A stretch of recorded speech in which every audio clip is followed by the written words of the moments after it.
Hello candy स्टिपर्स। तो आज हम पढ़ने जा रहे हैं ट्यूबरक्लोसिस के बारे में, जिसे हम पल्मोनरी ट्यूबरक्लोसिस भी कहते हैं। आओ देखते हैं definition. It is a chronic infectious disease caused by Mycobacterium tuberculosis and is characterized by the formation of tubercles, that is round nodules, warty outgrowth or granulomas in lungs। Tuberculosis एक chronic infectious disease है। Chronic की बात करें तो बोलेंगे long term तक, जो कि कॉज करता है एक बैक्टीरिया जिसका नाम है मायोबैक्टीरियम ट्यूबरक्लोसिस। ये डिसीज़ कैरेक्टराइज्ड होती है जिसमें ट्यूबरसल्स बन जाते हैं, जो कि राउंड नोड्यूल्स होते हैं, वॉटी आउटग्रोथ होती हैं और जिसे हम ग्रैन्युलोमा भी बोल सकते हैं, जो कि लंग्स में ऑकर करती है।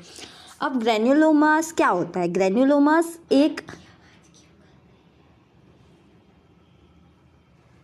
जो ग्रैन्युलोमास होते हैं वो लोकलाइज्ड कलेक्शंस होते हैं सेल के, जो प्रोड्यूस होते हैं कब जैसे ही कोई इन्फेक्शन हमारी बॉडी में आता है तो उसके रिस्पॉन्स में जो सेल्स कलेक्ट होते हैं उनके कलेक्शन को यहाँ पे उन्होंने ग्रैन्युलोमास बोला है, जो कि अदर बॉडी पार्ट्स में भी स्प्रेड हो सकते हैं, ट्रांसमिट हो सकते हैं, जैसे कि meninges, bones, kidney, lymph node. अब हम देखेंगे इसके कॉज या ईटियोलॉजी। जैसा मैंने बताया था आपको, ये होता है माइकोबैक्टीरियम ट्यूबरक्लोसिस बैक्टीरिया के कारण। उसके बाद एयर ड्रॉपलेट के कारण भी हो सकता है, जैसे हम छींकते हैं एक दूसरे के कांटेक्ट में। फिर by exposure with a person who is infected to prolong and close frequent, हम किसी इन्फेक्टेड पर्सन के साथ क्लोज रह रहे हैं तो उससे भी ये बीमारी फैल सकती है। अब हम देखेंगे रिस्क फैक्टर। रिस्क फैक्टर में बोला गया है mail nutrition, immunosuppressive clients, poor health, infant and children under as of 5। छोटे बच्चे और 5 साल तक के बच्चों को मेनली इसमें टारगेट किया गया है। जो लोग एक्सेसिव अल्कोहल पीते हैं, जिनको HIV इन्फेक्शन होता है क्योंकि उनका इम्यून डेफिशिएंट होता है, और जो स्मोकिंग करते हैं क्योंकि वो डायरेक्टली लंग्स पे ही अफेक्ट करता है। अब हम देखेंगे इसके साइन एंड सिम्टम्स। तो क्या होता है कि जो पल्मोनरी TB है उसमें जो पेशेंट है, कभी कभी सिम्टम्स अपीयर नहीं होते हैं अर्ली स्टेज के डिसीज़ में, लेकिन लेटरल स्टेज में हमें बहुत सारे सिम्टम्स देखने को मिलते हैं, जैसे fatigue, anorexia, low grade fever, chest pain, cough mainly purulent sputum के कारण आ सकता है, malaise, weight loss, irregular menstruation भी हो सकती है वुमेन में।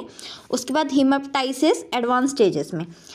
अब एक्यूट फेज में बताया गया है कि TB के कुछ स्पेसिफिक सिम्टम है, जैसे कि high fever, pleuritic pain, chills, production of cough. अब हम देखेंगे इसकी पैथोफिजियोलॉजी। सबसे पहले जैसा मैंने आपको बताया था कि माइकोबैक्टीरिया बैसिलाई के कारण ये होता है, तो जो माइकोबैक्टीरियम बैसिलाई है वो इनहेल होगा हमारे नॉस्ट्रल के थ्रू, फिर ये ट्रांसमिटेड होगा हमारे एयरवे में, जहाँ से एयरवे से ये जाएगा एल्वियोली तक। एल्वियोलाई में ये मल्टीप्लिकेशन होगा, उसके बाद वो लिम्फ सिस्टम में और ब्लड स्ट्रीम में मल्टीप्लाई करेगा, जैसे कि सेरिब्रल कॉर्टेक्स रीजन में, किडनी में, बोन्स में।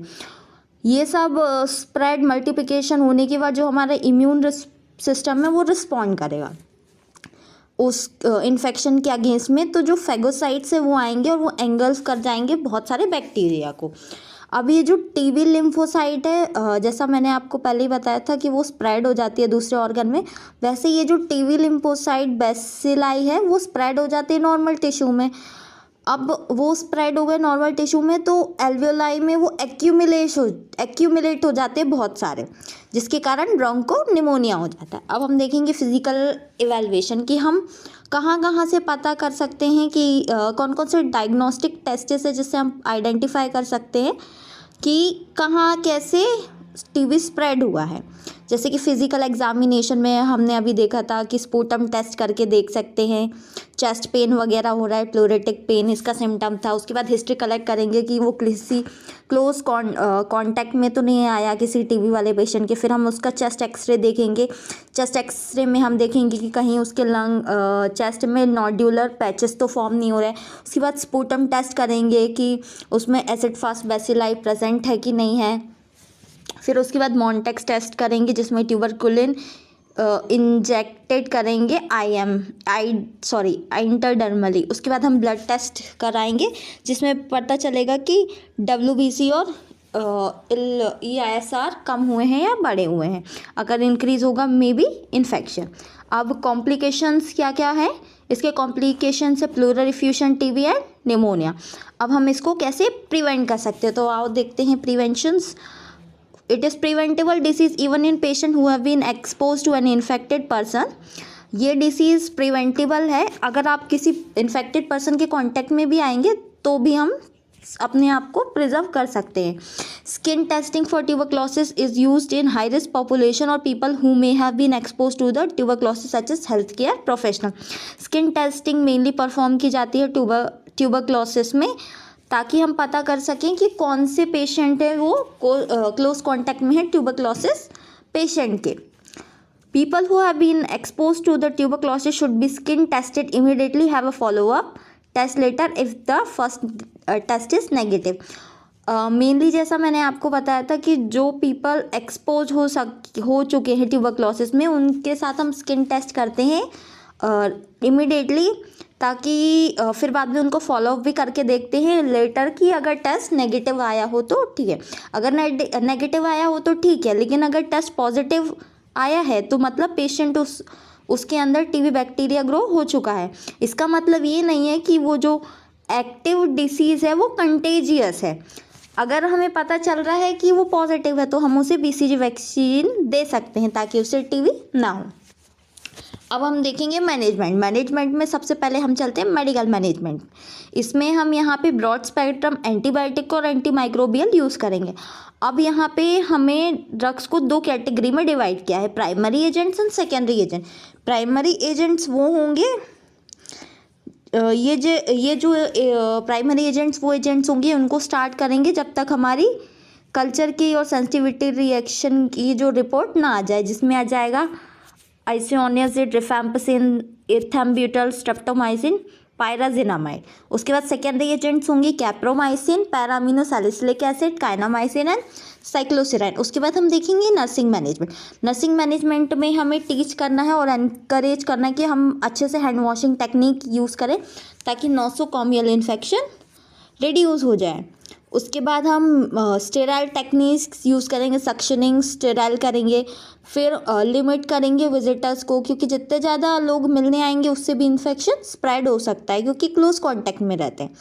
मेंटेन करेंगे एडिक्वेट हाइड्रेशन और न्यूट्रिशन ताकि वो रेसिस्टेंस उसका डेवलप हो सके और डिसीज़ जो है उसका रिस्क रिड्यूस हो सके। उसके बाद हम क्या करेंगे, provide covered container for sputum. Covered container देंगे स्पूटम को ताकि वो स्मेल स्प्रेड ना हो जो कि नौसिया का कारण हो सकते हैं। फिर उसके बाद हम एनकरेज करेंगे कि पेशेंट को कि वो अच्छे से अपनी ओरल केयर पर फोकस करे। अब हम देखेंगे नर्सिंग डायग्नोस। यहाँ पे नर्सिंग डायग्नोस में हम जैसे देखेंगे, पहला नर्सिंग डायग्नोसिस बनेगा risk for spread infection related to inadequate primary defence, malnutrition, lack of knowledge to avoid exposure to pathogen.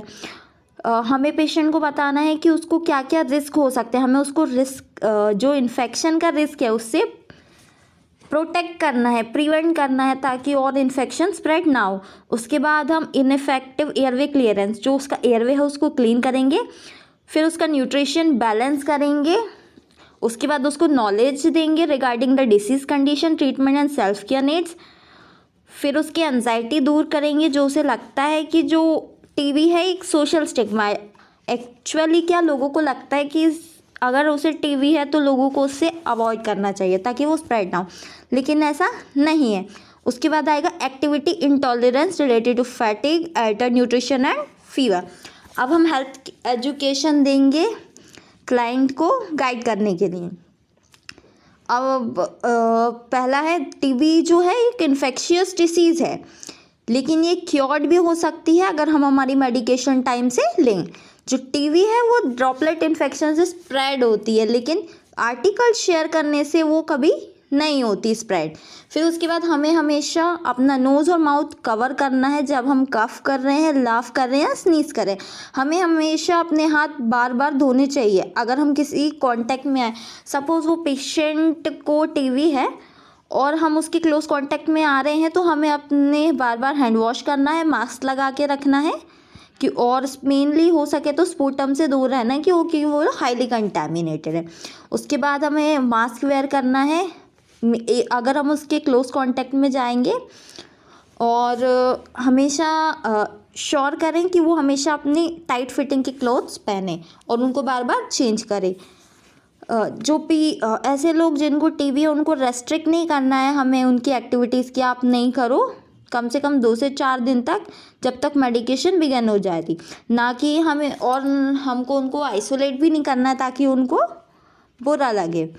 उसके बाद जो ट्रीटमेंट है वो नेसेसरी है लॉन्ग टाइम के लिए, इसलिए प्रेस्क्राइब मेडिकेशन टाइम से खाना चाहिए, और रिपोर्ट्स के जो साइड इफ़ेक्ट है अगर कुछ होता है तो हमें डॉक्टर को इन्फॉर्म करना चाहिए।